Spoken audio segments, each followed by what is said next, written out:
Before we dive in, take a look at this. On the left, you have got the original file that is large, clunky, and not exactly storage friendly. On the right, the same video compressed with HandBrake, but that is lighter, faster, and still sharp. Impressive, right? And this wasn't done with expensive software or complicated settings. Just one free tool, that is HandBrake. If you are working with large files or need faster uploads and smoother playback across devices, this is a game changer. This is the before file size and this is the after. Step 1.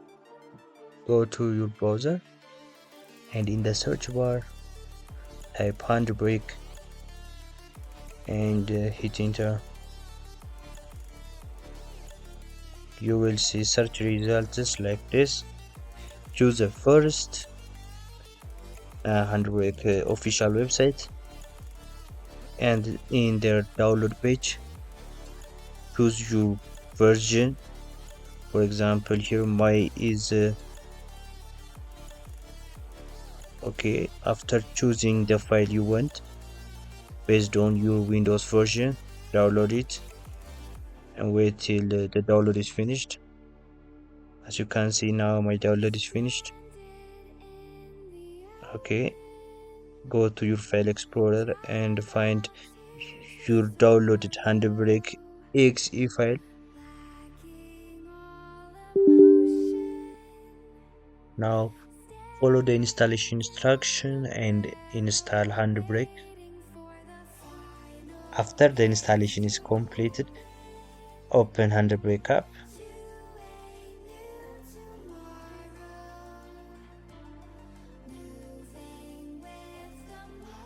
After you open HandBrake, you will see a dialog box like this.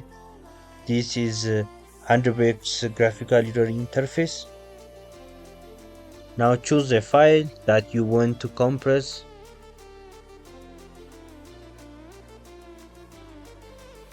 Go to video. In the video tab, move constant quality to 26. After making it 26, click start encode.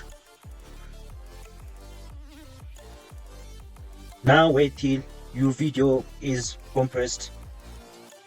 It may take a few minutes, so wait till it is compressed.